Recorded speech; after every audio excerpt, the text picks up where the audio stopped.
He was actually a bit younger than me, but we were almost of the same era with a lot of international exposures.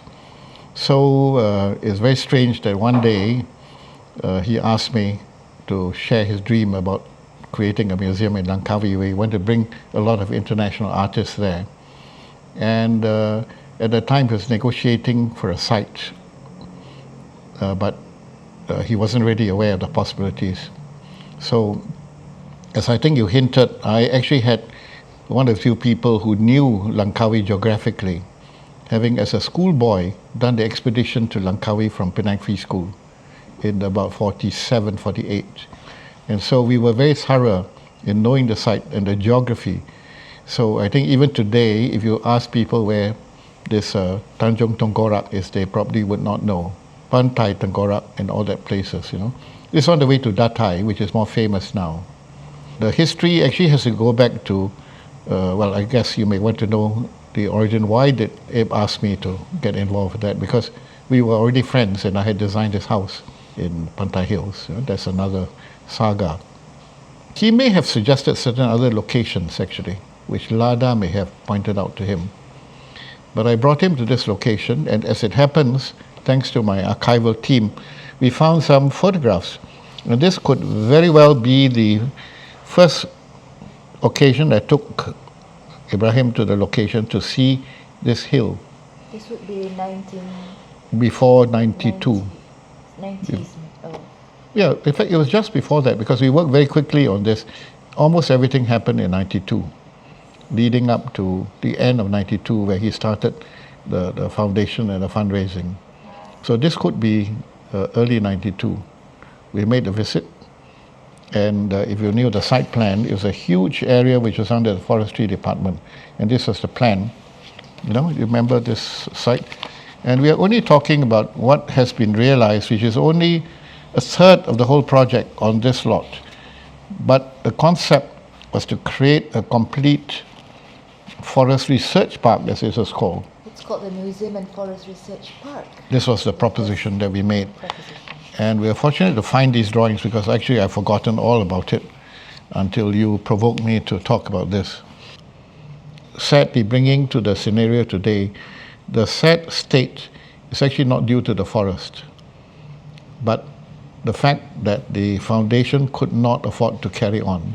After Ibrahim died, I guess the deterioration will begun about 2009 Yes. when he died. After that, I think without the animus of the man behind the whole thing, everything began to fall to pieces. So the forests, of course, take over the whole place, but the sad neglect of what was built should be re-examined historically and with seriousness as to what can be done. Because if you remember the great days when it was open in, when was it, 1998, Yes. By the then Prime Minister, Dr. Mahathir. Mahathir at the time. And it was a grand event, and there were many, many events in that building, which hopefully your archival team will uncover. But it wasn't, don't blame it on the forest. Actually, it's human failure. And the lack of support of people not understanding the immense effort Ibrahim did to create this project. Of course, only in retrospect I realized that we had a part to play in designing the building for him. And in a sense, he's one of our perfect clients. He never interfered with our design. He accepted that we were truly professional and able to give him a building which I guess, I never like to use the word iconic, but I think this building was iconic. I'm sure it was never easy to have a fine balance, maintenance of the trees, the landscape. Certainly, that's why we were very careful what could, very few trees were cut down. We actually intended to replant if we had realized the rest of the botanical part. Because at that time, I wasn't really very much into botanical research as I am subsequently. And in retrospect, if by the 1980s, when it was finished, where I was very much more switched on in botanical research, before we made our own research garden in Penang, this park would have been realized. But it can still be done with foresight, with the right kind of patronage, and the right team. So the restoration of the concept would really be a great honor to his efforts. It's actually restoration and development, because it actually never got there.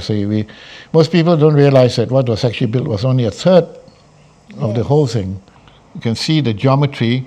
What we call is all these squares were the like the notes. like the portals to each section, you see. And this keep on going up to, this is the part that was never built.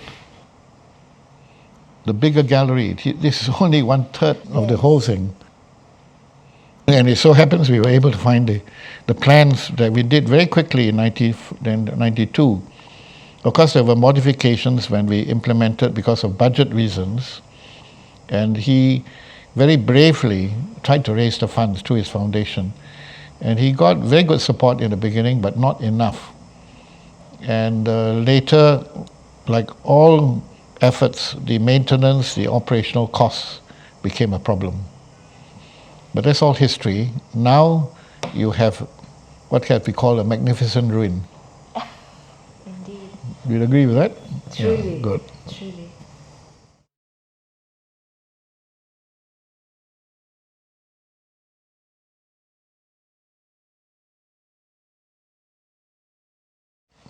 Oh, I think my partners were very aware that which project was handled by who. And essentially, the design of this was on my plate. And also because I had closer contact with the artist having designed his house.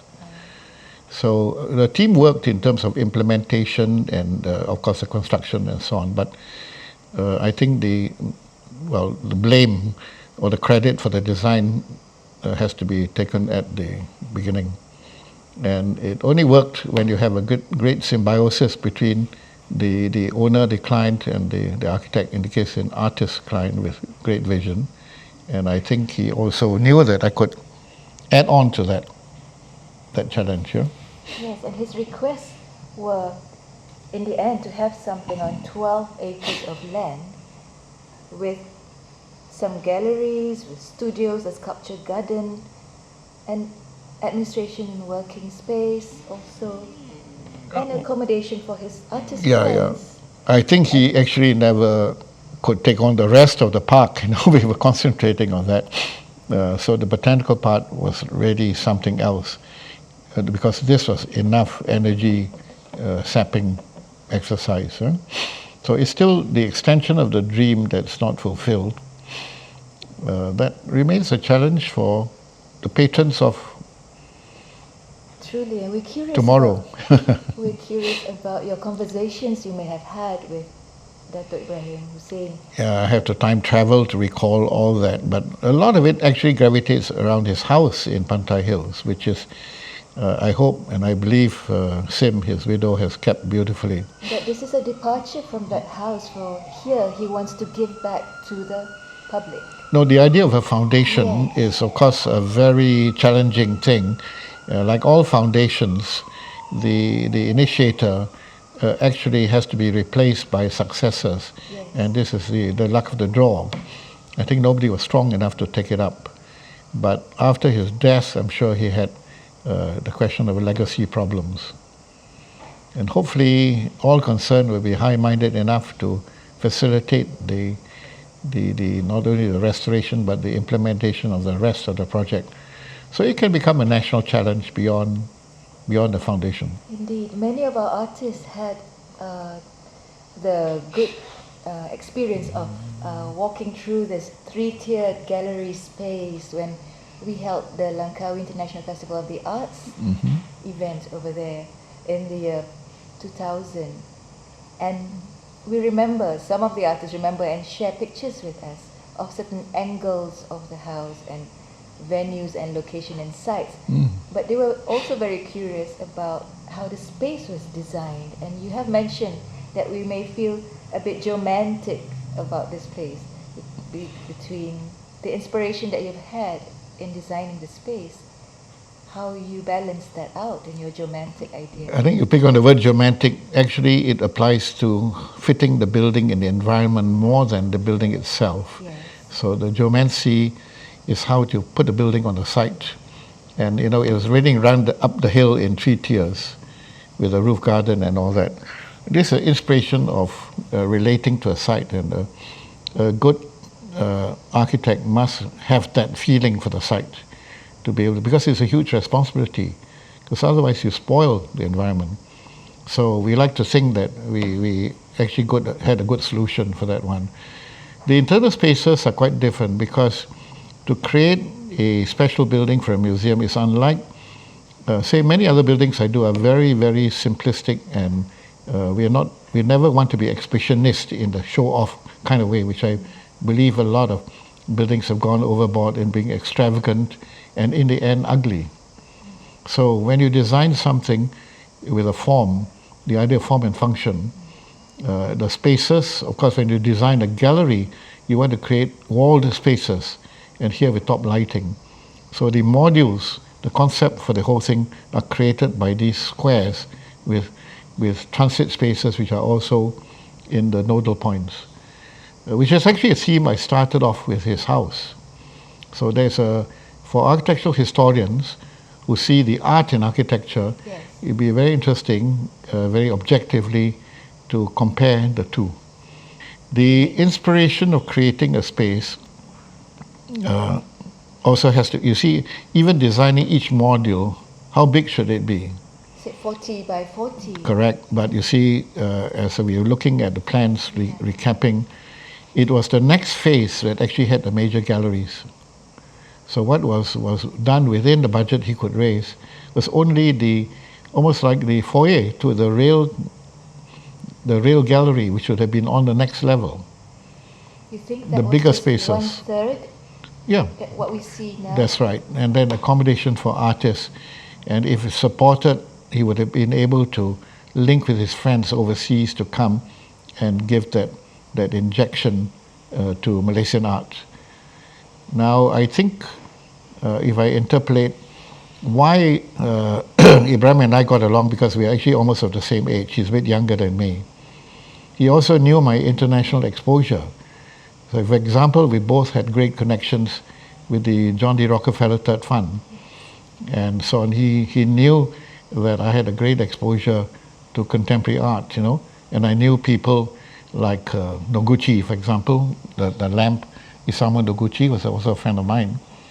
And but also the contacts with the other Malaysian artists who were really deserving of international recognition, But because he had so much works of his own, it became, I don't remember any exhibition where other artists' works were shown there, were there? They were for the Langkawi International Festival of the Yeah, Arts. probably the only one. Yes. But otherwise, what was accomplished in his own house, it is still actually the most important gallery for his works. Was there any concern about museum lighting and the environment? Because I'm sure it would have Absolutely, been very harsh. absolutely. And this is part of my background training, because apart from acoustics, we were thoroughly trained in environmental lighting. And in fact, I just found an old file where I want to bring in my 2 international famous lighting consultants. One was called Derek Phillips, the other called Michael Braun. But it never happened. In fact, they were really not needed because we had already made the fundamental solutions. But of course, we could not afford to go to really pakar museum lighting, which would be too expensive. You would have to have special lamps, filters, and all that kind of thing. So in the end, it was an okay type of lighting.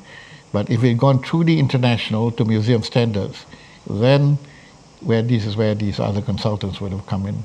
It's truly beautiful how you want to maintain the glass pyramids and natural light coming in through the building. At that time, we were very conscious, and I had asked one of my old friends in Manchester, a professor, to talk about lighting. And that's the reason why the whole thing is designed with the skylight and the filtration of the light, control of ultraviolet and all that. And why the pyramid glass towers? Have you used that?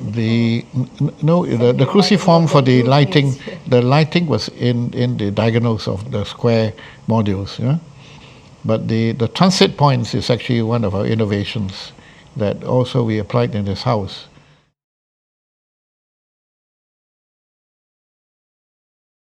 If you look at the layers of the plans, you will see there are quite a lot of storage space in the lowest level. Oh, that would have been the place. Yeah. But in actual fact, I think it was curtailed because of the budget. But undoubtedly, there will be plenty of spaces. Now, of course, I happen to know quite a bit about museum management. We could not comply with the normal museum thing, and it would be uneconomic. As you know, the great museums have 9 times storage space to 1 time exhibition space, and you don't have it. You don't have it in any museum. So, no, the technique is actually you actually build a storehouse somewhere else. If you try to do it in the same building, you can't afford it. Was that something that you discussed? There's enough storage space because, in any case, by building 1/3, and this is not the only facility, he would also have storage in KL. And I'm sure the galleries who promoted him would also have storage space. But if later you make this an institution, then the answer is to build a separate storeroom for the collection. We should then have the conservation galleries and so on, for maintenance.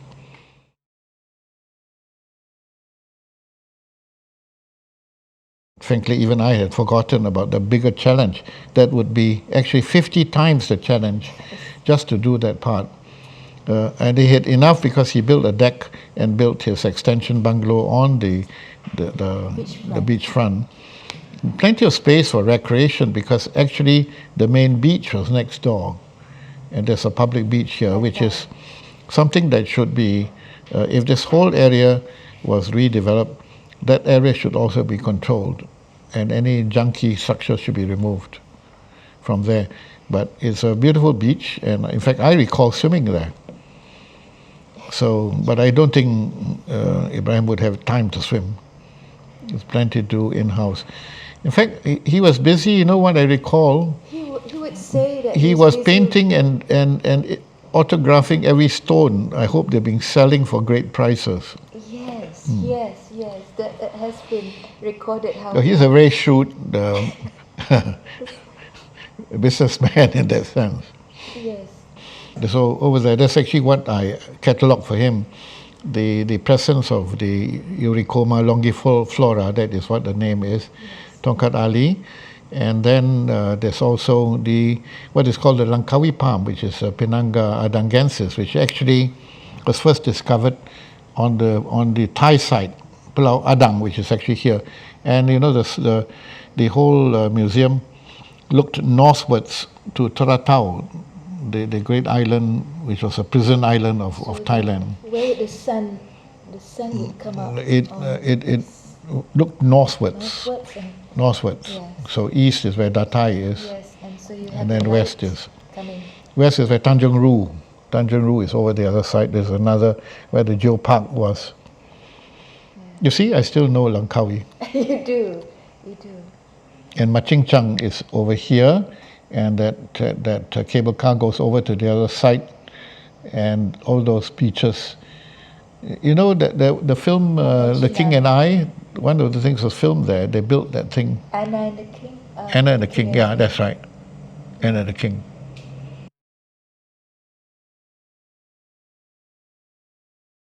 That has to be checked because already I think the foundation records will show what they actually collected. But I think at the time it was built, that was the kind of figure. Their target was 9, but they achieved 9 to actually pay the contractors.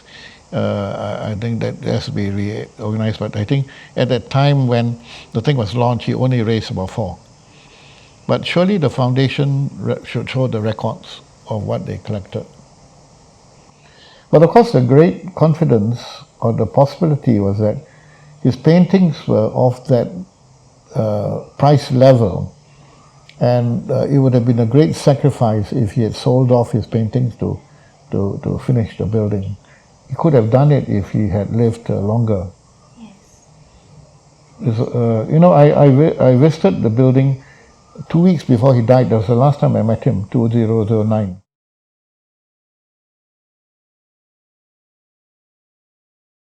Yeah, actually, we just discovered this in the file. It was actually after finding the site, and of course, this is what you were alluding to, Yes. the geometric aspects. I think I sketched this so that he could do the promotion catalog, and they used part of it. I think it's in your poster too, one segment of this, isn't it? That's right. Yeah. Well, do I have any copyright benefits? Surely you have not signed Yeah. the year though. This It will be 92. be 92. Be 92. Well, of course, probably professional renderers or architect firm would laugh at these sketches, but you think it, Surely it's not It's a worth- sculpture garden you were implying. but do you think it's worth keeping, or should I throw this sketch away? You shall not throw it away. You shall maybe Oh, I like this little bit, which is probably Taratau. donate it to the National there's a, Art Gallery there's a, Foundation. ready? Well, it can have a print anyway at a small cost. Yeah. I read that there was a sculpture gallery being designed into this space. Hmm. Were you also, you know? The next level would be the main gallery. It's on the next level, which when you enter, you actually go to the right-hand side, up a staircase, and there's also a lift in one of the cores. But you see, this is where the entrance is, the famous portico, and we only built this part. So you will enter through there and take up the stairs, and then you go in there. There's a lift going up to the 3 levels. This is where the visiting artist accommodation would be. And there's also a roof garden. Yes. And there were also conservation galleries there. And we were talking about the space was actually meant to be underneath this whole thing. And the kitchens, the restaurant. Later it turned that into a printing workshop there. Anyway, a design must be capable of taking changes in utilization. Did you manage to study some foundations across the world? He mentioned the Lanzarote.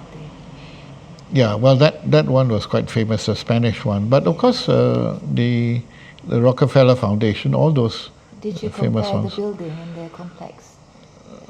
No, so you're talking about the organization structure. Yes, No, buildings are a different case of aspect, But I think this building was actually meant to be quite economical by comparison.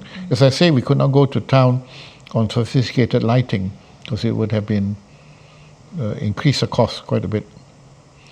But the basic concept, even the ruins, indicate what could be restored. Yes. But it needs to be a completely new approach with the right backers. Yeah.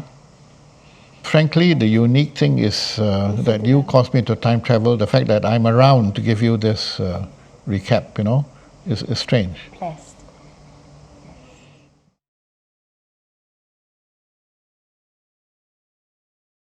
You need to find the catalogue of his first exhibition in Singapore, The one in Singapore. which is the one I saw, and I met him for the first time there, and he was so surprised when I gave him a crit. What did you say? Yeah, I want to keep you in suspense. The name of this gallery in Singapore. No, it wasn't a gallery, it was a Chinese Chamber of And Commerce you didn't have Hall. a name of It's a- in Hill Street, somewhere there. But it should be in his records. Yes, this So is he was surprised when I actually saw his inspiration. You could see it when others couldn't. Well, I don't know whether others could, but the point is that I You suspect voiced it. that was a starting point, that when he later invited me, he knew that I knew art in the broadest international sense. Yes, So does the name Francis Bacon mean something to you? of course. That was actually his model. Ah, His early paintings were a la Francis Bacon. That's what I told him. yes. Francis Bacon to other people would be the other Francis Bacon. But this Francis Bacon, let me show off. Francis Bacon was born in 1909 and died in 92, You remember what his name is? because I just looked it up in the internet. Okay. So Francis Bacon actually was Ibsen's inspiration. And He was painting very much like Francis Bacon.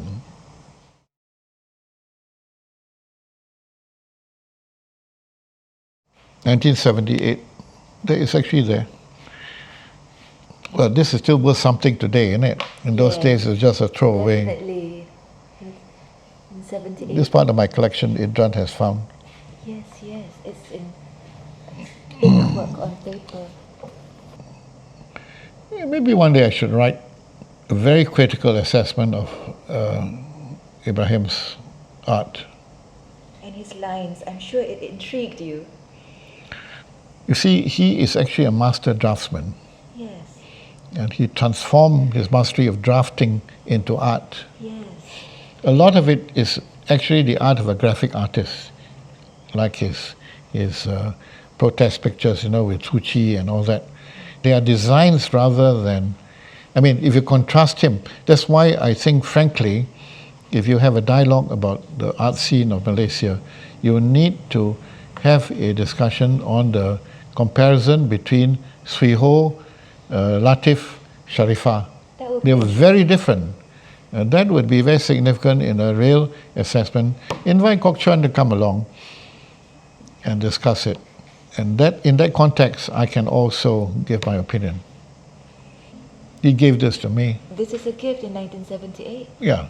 I think this must be also after the house together with the triptych, which was, in a sense, we had mistaken. I thought this was for the museum, but it's actually, if indeed it is 1977, it would have been for the house. The Ibrahim house. This is a gift he had given to the Juru Bina Bertiga.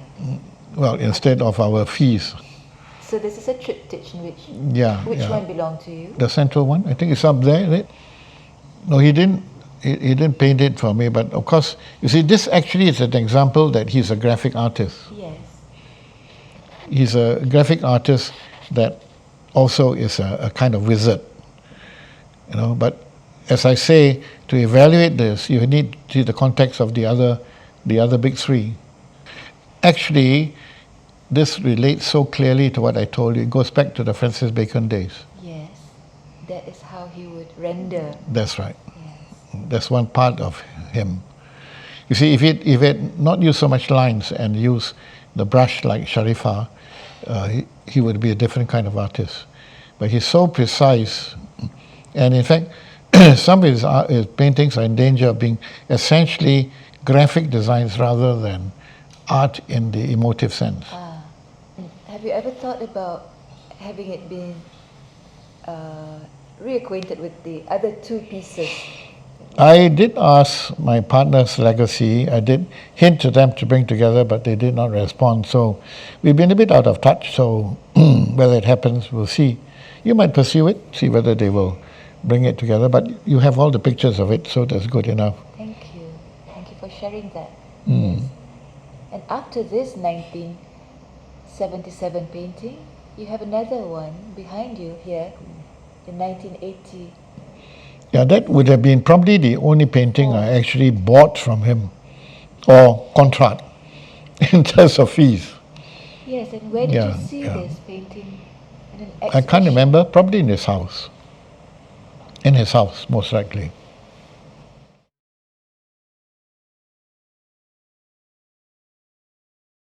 The people only wanted to give them a TOL for the building, temporary occupation license for the land.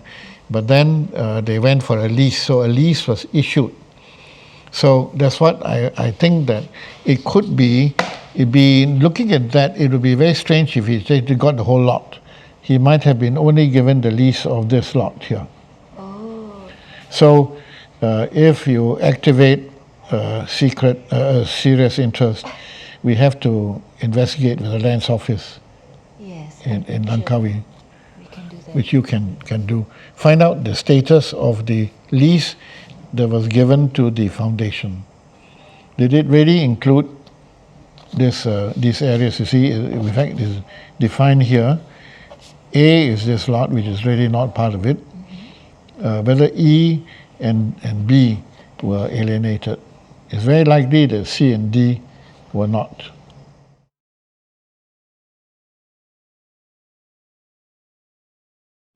We hope to also record that. Well, here you are. So it took you 6 years from the time you conceptualized and visited and imagined the idea of the Ibrahim Hussein Foundation to the final opening, the launch, as we see, as evidence in this commemorative catalogue once. The launch in November of 1998, and you were there too, Dr. Sri. You were there too. And here Ibrahim Hussein shares with you his happiness, his joy that this place is finally launched. And it's mentioned here. Well, your eyesight is good. Read it. You can read it for me. To CK, he calls you CK, Chong Kiat. This is it, he exclaimed. What we started together. I am lost for words, he said. You know and I know, he exclaimed. With much affection, Ibrahim Hussein, 9 to 99. This is 9 February 99. Well, thank you for discovering this, because usually I don't really read this, but anyway, we keep the book anyway. I'm glad we found it again. How do you feel at the time when this is launched? I think this is, actually I've retired from the firm in 95 because I was spending my time as visiting professor in England, also as visiting fellow in Emmanuel College. So the final thing was really left to my associates and my partners. Yeah? And then, of course, I had to be one of the key people at the opening ceremony, which Mahathir, you should check the speech that he made, because it should be somewhere. It is in this. You have it? It's here. What Oh, Mahathir has mentioned, yes. Really? Well, let me look at it. It's a transcript of Mahathir's... Ucapan Perdana Menteri yang amat berhormat Datuk Seri Dr. Mahathir bin Mohamad. On page 11. It is an extract of it. It's not the full speech, I must say. Yeah. Yeah, on page 11. Well, then you should get the whole speech, Yeah. because he mentioned the architect.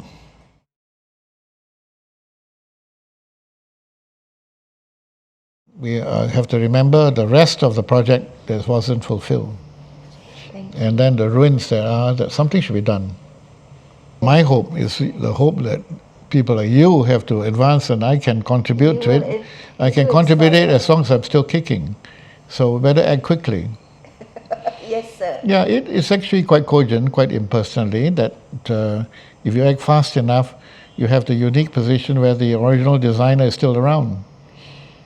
And then we can do the botanical part with greater effort now. That would be Yeah. truly amazing. As you say, if Yeah, but it has to be by invitation, because I'm sure a lot of people want to lobby for this thing, you know. Yeah. So to create a botanical thing in there, actually it could be very relevant at the extension of what I'm doing in our own private botanical garden anyway. That is a possibility, but let's not count the chickens before they're hatched. Thank you, Datuk Sri Lim, for sharing. And we look Okay, forward. we've been very discursive and so on. I hope it was okay for you. Surely. Have a coffee.